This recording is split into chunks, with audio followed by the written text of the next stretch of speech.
എല്ലാവർക്കും നാട്ടുവൈദ്യം ചാനലിലേക്ക് സ്വാഗതം. ഈ വീഡിയോയിൽ ഞാൻ കുറച്ചധികം ഇൻഫർമേഷൻ നിങ്ങൾക്ക് തരാം. ഇതിൽ മെയിനായിട്ട് kidney stone, gall bladder stone, അതേപോലെ തന്നെ പാൻക്രിയാസിലെ സ്റ്റോൺ, ഇങ്ങനത്തുള്ള സ്ഥലങ്ങളിലെ സ്റ്റോണിനെ പറ്റിയിട്ട് അല്ലെങ്കിൽ കല്ലിനെ പറ്റിയിട്ടുള്ളൊരു വീഡിയോ ആണ്. അതായത് നാട്ടുവൈദ്യത്തിൽ ഇതിന് എന്ത് ചെയ്യാൻ പറ്റും എന്നുള്ളതിനെ പറ്റിയിട്ടുള്ളൊരു വീഡിയോ ആണ് ഇത്. ഇപ്പോൾ എവിടെ സ്റ്റോൺ ഉണ്ടെങ്കിലും അതിന് നമ്മൾ ഒരു നല്ല മരുന്നെന്ന് പറയുന്നത് നമ്മുടെ കീഴാർനെല്ലിയാണ്. കീഴാർനെല്ലി എന്ന് പറയുന്നത് സാധാരണയായിട്ട് നമ്മൾ ഉപയോഗിക്കുന്ന മഞ്ഞപ്പിത്തത്തിനാണ്. പക്ഷേ ഇതിന് ഈ കിഡ്നി സ്റ്റോണും അതേപോലെ തന്നെ ഗാൾ ബ്ലാഡർ സ്റ്റോണും ഇല്ലാതാക്കാൻ വേണ്ടിയിട്ട് വളരെ നല്ല കഴിവുണ്ട്. അപ്പോൾ ഇതിന് എന്താ ചെയ്യേണ്ടതെന്ന് പറയുമ്പോൾ കീഴാർനെല്ലിയും പച്ചമഞ്ഞളും കൂടിയിട്ട് അരച്ചതിന് ശേഷം ഒരു നെല്ലിക്ക വലുപ്പത്തിൽ നമ്മൾ കഴിക്കണം. കുറച്ച് ദിവസം കഴിക്കുകയാണെങ്കിൽ കിഡ്നി സ്റ്റോണും അതേപോലെ തന്നെ ഗാൾ ബ്ലാഡറിലെ സ്റ്റോണും പോകും. അതേപോലെ തന്നെ മറ്റൊരു കാര്യം എന്ന് പറയുന്നത് മുക്കുറ്റി ഒരു 9 എണ്ണം എടുത്തതിന്, ചെറിയ ചെടിയാണെങ്കിൽ 9 എണ്ണം, വലുതാണെങ്കിൽ ഒരു 3-4 എണ്ണം മതി. മുക്കുറ്റി എന്ന് പറയുന്ന സമയത്ത് മഴക്കാലത്ത് ധാരാളം നമുക്ക് കാണാൻ പറ്റുന്ന ഒരു ചെടിയാണ്. ഈ മുക്കുറ്റി 9 എണ്ണം അരച്ചതിന് ശേഷം ഒരു കരിക്കൻ വെള്ളത്തിൽ കഴിക്കുക. ഇത് ഒരു ദിവസത്തെ ചികിത്സയാണ്. അതായത് രാവിലെ നമ്മൾ ഈ മുക്കുറ്റി അരച്ചതിന് ശേഷം 9 എണ്ണം എടുത്തിട്ട് ഒരു കരിക്കൻ വെള്ളത്തിൽ കഴിക്കുക. ഉച്ചയ്ക്കും അതേപോലെ തന്നെ ഒരു കരിക്കൻ വെള്ളത്തിൽ കഴിക്കുക.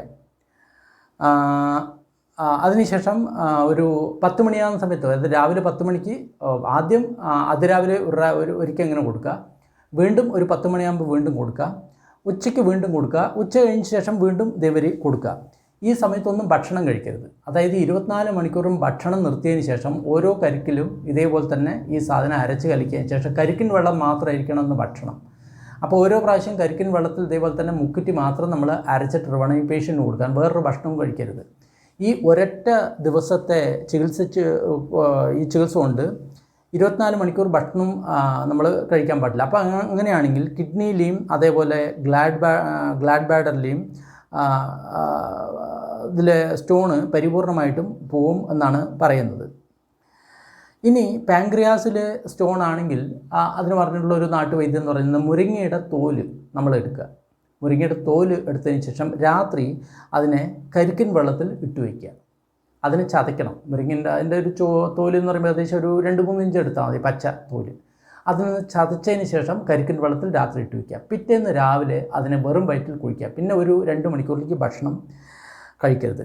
ഇങ്ങനെ ഒരു 5 ദിവസം നമ്മൾ ഇങ്ങനെ കഴിക്കുകയാണെങ്കിൽ ഈ പാൻക്രിയാസിലെ സ്റ്റോണ്, അതേപോലെ തന്നെ കിഡ്നി, അതേപോലെ ഗാൾ ബ്ലാഡർ, എവിടുത്തെ സ്റ്റോണാണെങ്കിലും വളരെ പെട്ടെന്ന് തന്നെ വെളിയിൽ പോകും. വളരെ എഫക്റ്റീവായിട്ടുള്ളൊരു സംഗതിയാണ്. അതേപോലെ തന്നെ മുരിങ്ങ വേരിൻ്റെ തൊലി അത് മാത്രം നമ്മൾ കഷായം വെച്ച് കഴിഞ്ഞാലും ഏകദേശം എല്ലാ സ്റ്റോണിനും അത് ഗുണപ്രദമാണ്. അതേപോലെ തന്നെ ഞെരിഞ്ഞിലിൻ്റെ പൊടി, ഞെരിഞ്ഞിൽ എല്ലാവരും പറയും വെള്ളം വെച്ചിട്ടൊക്കെ കഴിക്കുന്നത്. പക്ഷേ വെള്ളം വെച്ച് കഴിക്കുന്നതിനേക്കാളും ഏറ്റവും നല്ല ഞെരിഞ്ഞിലിനെ പൊടിച്ചിട്ട് ഓരോ സ്പൂൺ വീതം നമ്മൾ കഴിക്കുകയാണെങ്കിലും എല്ലാതരം സ്പൂണും വളരെ പെട്ടെന്ന് പൊടിഞ്ഞു പോകും. ഇനി ഇതോടൊപ്പം തന്നെ ഞാൻ വേറെ 1-2 ചെറിയ ടിപ്സ് കൂടി തരാം. അതായത് ഈ ആനച്ചുടി എന്ന് പറയുന്ന ഒരു ചെടിയുണ്ട്, ആനച്ചുടി. ഈ ആനച്ചുടി എന്ന് പറയുന്ന ചെടിക്ക് ഒരുപാട് ഗുണങ്ങളുണ്ട്. ഹാർട്ടിൽ ബ്ലോക്ക്, അതേപോലെ തന്നെ ശരീരത്തിലെവിടെയും വ്രണം വരികയാണെങ്കിൽ, അതേപോലെ തന്നെ മൈഗ്രെയിൻ, അങ്ങനത്തെ ഉള്ളതൊക്കെ ഉണ്ട്. അതേപോലെ തന്നെ എത്ര ശക്തമായിട്ടുള്ള നടുവേദന ഉണ്ടെങ്കിലും നമ്മളൊന്നും ചെയ്യേണ്ട, ഈ ആനച്ചൂടി എടുത്തതിന് ശേഷം നടുവിന് പരട്ടിയതിന് ശേഷം നമ്മൾ വിശ്രമിക്കുക. അങ്ങനെ ഒരു 1-2 ദിവസം ചെയ്യുന്ന സമയത്ത് തന്നെ നടുവേദന കംപ്ലീറ്റ് ആയിട്ട് പോയിട്ടുണ്ടാവും. അതേപോലെ തന്നെ മൈഗ്രെയിൻ ഉണ്ടായതിൻ്റെ, അതായത് ഇടതുവശത്താണ് മൈഗ്രെയിൻ എങ്കിൽ വലത് കാലിൻ്റെ പെരുവിരലിൽ ഈ ആനച്ചൂടിയുടെ നീര് നിർത്തുക. അല്ലെങ്കിൽ ഇടതുവശത്താണെങ്കിൽ വലത് കാലിൻ്റെ പെരുവിരലിൽ ഈ ആനച്ചൂടിയുടെ നീര് നിർത്തുക. ഇങ്ങനെ നീര് നിർത്തുകയാണെങ്കിൽ ഈ തലവേദന പോവും. ഇതെല്ലാം അഡീഷണൽ ഇൻഫർമേഷനാണ് ഈ വീഡിയോയിൽ തരാൻ പോകുന്നത്. പിന്നെ മൈഗ്രെയിന് ഏറ്റവും നല്ല ഒരു രഹസ്യമായിട്ടുള്ളൊരു എണ്ണ പ്രയോഗം എന്ന് പറയുന്ന സമയത്ത് ഇതേപോലെ തന്നെ ഈ സാധനത്തിൻ്റെ എണ്ണ, ആനച്ചൂടിയുടെ എണ്ണ കാച്ചിയതിന് ശേഷം തലയിൽ തേക്കുക. തലയിൽ തേച്ച് കഴിഞ്ഞാൽ മൈഗ്രെയിൻ നിശ്ചയമായിട്ട് നിൽക്കുന്നതാണ് പറയുന്നത്. ചില ആൾക്കാർ രഹസ്യമായിട്ട് മൈഗ്രെയിന് ഈ ഇതിൻ്റെ ആനച്ചൂടിയുടെ നീരുകൊണ്ട് അവർ തലയിൽ തളം വയ്ക്കും. അങ്ങനെ ഒരു പ്രയോഗമുണ്ട്. അതും ആൾക്കാർ രഹസ്യമായിട്ട് ചെയ്യുന്നതാണ്. അപ്പോൾ ഇതെല്ലാം പാരമ്പര്യ വൈദ്യത്തിലെ വളരെ രഹസ്യമായിട്ടുള്ള കാര്യങ്ങളാണ്. ഇതെല്ലാം ഞാൻ ഈ വീഡിയോ നിങ്ങൾക്ക് അഡീഷണലായിട്ട് തരുന്നു എന്ന് മാത്രമേ ഉള്ളൂ. അതേപോലെ തന്നെ ശരീരം മുഴുവൻ ചൊറിഞ്ഞ് തടിയുന്നൊരവസ്ഥയ്ക്ക് നാട്ടുവൈദ്യത്തിൽ പറയുന്നൊരു വളരെ നല്ലൊരു പ്രയോഗം എന്ന് പറയുന്ന സമയത്ത് ഈ ഇതിൻ്റെ പെരുങ്ങലം, അല്ലെങ്കിൽ പെരുങ്ങലം എന്നൊക്കെ പറയുന്നുണ്ട്, പെരുങ്ങലം, അതിൻ്റെ ഇല നമ്മൾ അരച്ചതിന് ശേഷം ശരീരം ആസകലം തേച്ച് കഴിഞ്ഞാൽ ഈ ചൊറിയലും തടിക്കലും നിൽക്കുന്നതാണ് പറയുന്നത്. അതായത് നമ്മൾ ചിലപ്പോൾ അലോപ്പതി ആശുപത്രിയിൽ ലക്ഷങ്ങൾ ചിലവാക്കിയിട്ടുണ്ടാവും ഈ അലർജിയാണെന്ന് പറഞ്ഞിട്ട്. പക്ഷേ അത് നിർക്കാൻ വേണ്ടിയിട്ട് ഈ ഒറ്റ പ്രയോഗം മാത്രം മതി.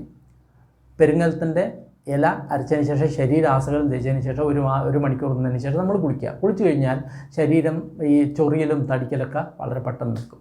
അപ്പോൾ ഇത് 1-2 ടിപ്സ് മാത്രം. മെയിനായിട്ട് ഈ വീഡിയോ എന്ന് പറയുമ്പോൾ കിഡ്നി, ഗാൽ ബ്ലാഡർ, പാൻക്രിയാസ് തുടങ്ങിയ സ്റ്റോണിനാണ്. അപ്പോൾ തീർച്ചയായിട്ടും ഈ വീഡിയോ നിങ്ങൾക്ക് ഇഷ്ടമായിട്ടെന്ന് വിചാരിക്കും. സ്റ്റോണുള്ള വ്യക്തികൾ പ്രത്യേകം ശ്രദ്ധിക്കണം. അവർ ജീവിതത്തിൽ ഒരു കാരണവശാലും നോൺ വെജിറ്റേറിയൻ കഴിക്കരുത്. പിന്നീട് ഒരിക്കലും ഇറച്ചി, മീൻ, മുട്ട ഇത് കംപ്ലീറ്റ് ആയിട്ട് ഒഴിവാക്കണം. അല്ലെങ്കിൽ വീണ്ടും സ്റ്റോൺ വരും. ഇത് ഇങ്ങനെയൊക്കെ ചെയ്ത് കഴിഞ്ഞാൽ വീണ്ടും സ്റ്റോൺ വരും. അതേപോലെ തന്നെ ചായ, കാപ്പി അത് കംപ്ലീറ്റ് ആയിട്ട് ഒഴിവാക്കണം. പാലും പാലുൽപ്പന്നങ്ങളും നിർബന്ധമായിട്ട് ഒഴിവാക്കണം. അതുകൂടാതെ വന്ന രോഗം മാറാനും രോഗം വരാതിരിക്കാൻ വേണ്ടി ആയുർവേദ, സിദ്ധ, ഹോമിയോ, യുനാനി, പ്രകൃതി ചികിത്സ തുടങ്ങിയ ചികിത്സാ സമ്പ്രദായങ്ങളെ മാത്രം സ്വീകരിക്കുക. ഈ വീഡിയോയിൽ ഇത്രമാത്രം. അടുത്ത വീഡിയോയിൽ വീണ്ടും ഒരു പുതിയ ഇൻഫർമേഷനായിട്ട് ഞാൻ നിങ്ങൾ വീണ്ടും കാണും. അതുവരെ എല്ലാവർക്കും നന്ദി, നമസ്കാരം.